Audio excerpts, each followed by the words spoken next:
یہ دونوں اصل میں پرو کانگریس تھے، یعنی کہ یہ کانگریس کے ساتھ ان کے فرینڈلی ریلیشنز تھے، اور یہ دونوں اگر مسلمانوں کے ایک نشست پر ان میں سے کوئی ایک نامزد ہو جاتا تو یہ کانگریس کی طاقت میں اضافے کا باعث بنتے۔ مسلمان ہونے کے باوجود یہ ہمیشہ کانگریس کا ساتھ دینے والی جو ہے لوگ تھے، اور اسی بات پر کانگریس جو تھی وہ چاہتی تھی کہ مسلمانوں کی 5 جو نشستیں ہیں ان میں سے 4 بے شک مسلم لیگ کو ملے، لیکن ایک نشست کے پر جو نامزدگی ہے یا جو مسلمان ان کو ایز اے وزیر انہوں نے اپوائنٹ کرنا ہے، تو وہ اپوائنٹمنٹ جو ہے وہ کانگریس کی طرف سے ہو، تاکہ کانگریس کے نشستوں میں اضافہ ہو جائے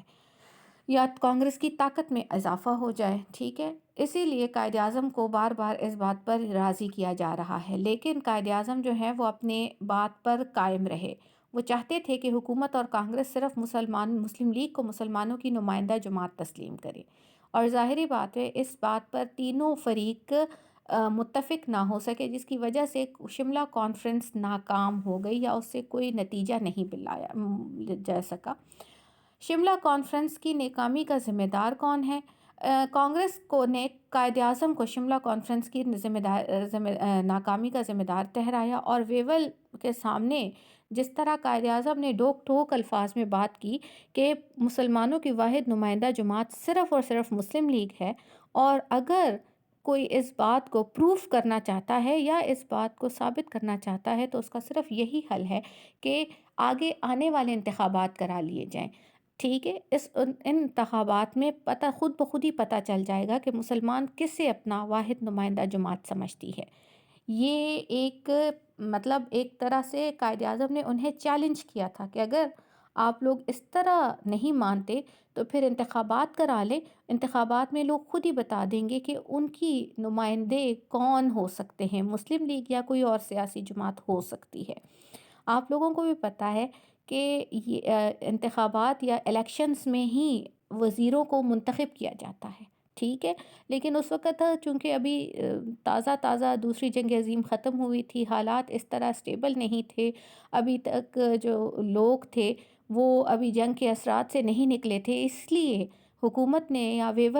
لارڈ ویول نے اپنی طرف سے یہ منصوبہ بنایا کہ نمائندے خود ہی منتخب کر لیں گے اور عوام سے انتخابات کے علاوہ بعد میں انتخابات کرا لیں گے، لیکن اس وقت تک کوئی حکومت جو ہے وہ اس طرح بنا لیں گے جس میں لوگوں کے بجائے حکومت جو ہے وہ نمائندے خود ہی سلیکٹ کر لیں یا وزیر خود ہی سلیکٹ کر لیں، لیکن وہاں پر قائد اعظم کے غیر لچکدار رویہ جس پر جو ہے قائد اعظم نے اسی لیے انہیں چیلنج کیا کہ اگر آپ لوگ یہ سمجھتے ہیں کہ مسلم لیگ کے علاوہ بھی کوئی اور سیاسی جماعت اپنے آپ کو مسلمانوں کی نمائندہ جماعت سمجھ سکتی ہے تو اس کا آسان حل یہ ہے کہ الیکشن کروا لیں، الیکشن میں عوام خود ہی بتا دیں گے، ٹھیک ہے۔ تو بہرحال نتیجہ یہ نکلا کہ آنے والے انتخابات جو تھے 1945-46 وہ انتخابات جو ہونے تھے وہ ایک دم سے ویول نے ان کا اعلان کر دیا تھا، اور یہ جو نمائندے تھے ان کا یہ یاد رکھیں کہ اس میں یہ انتخابات جو ہونے تھے ان کو یہ اگلے سال ہونے تھے، لیکن ویول نے صرف قائد اعظم کے چیلنج کے جواب میں کہ مسلم لیگ کو ٹائم نہ ملے انتخابات کی تیاری کا یا الیکشن کی تیاری کا، آپ لوگوں کو پتہ ہے کہ الیکشن کی بھی تیاری ہوتی ہے، عوام تک اپنی بات پہنچانی، عوام کے نمائندے جو ہے ان تک پہنچے، ایک بینرز لگانے وغیرہ وغیرہ، یہ مختلف تیاری کا موقع تھا کہ مسلم لیگ کو نہ ملے، اس لیے انہوں نے انتخابات کا جو ٹائم تھا وہ بھی مقررہ ٹائم سے بہت پہلے رکھ دیا، مطلب کچھ ہی ٹائم کے بعد انہوں نے انتخابات کا اعلان کر دیا تھا۔ لیکن یہ جو انتخابات تھے اس میں قائد اعظم نے اور مسلم لیگ کے ساتھ جس طرح لوگوں نے اپنے قرارداد پاکستان کے بعد، ویسے بھی مسلم لیگ اور قائد اعظم بہت زیادہ مسلمانوں میں مقبول ہو چکے تھے، اور قائد اعظم کو اب قائد اعظم بھی کہا جانے لگا تھا، یعنی کہ اس کے پہلے تو مسٹر جناح کے نام سے یا جناح صاحب کے نام سے مشہور تھے، لیکن اب انہیں عوام قائد اعظم کے نام سے بلا رہی ہے، تو ظاہری بات ہے کہ ان کی مقبولیت اور یہ چیز جو تھی یہ اس الیکشن میں یا انتخابات کے بعد ثابت ہوئی کہ کس طرح مسلمانوں نے تمام کی تمام مسلمان نشستیں یا مسلمانوں کی جو سیٹیں تھیں وہ صرف مسلم لیگ کے نمائندوں کو دیں۔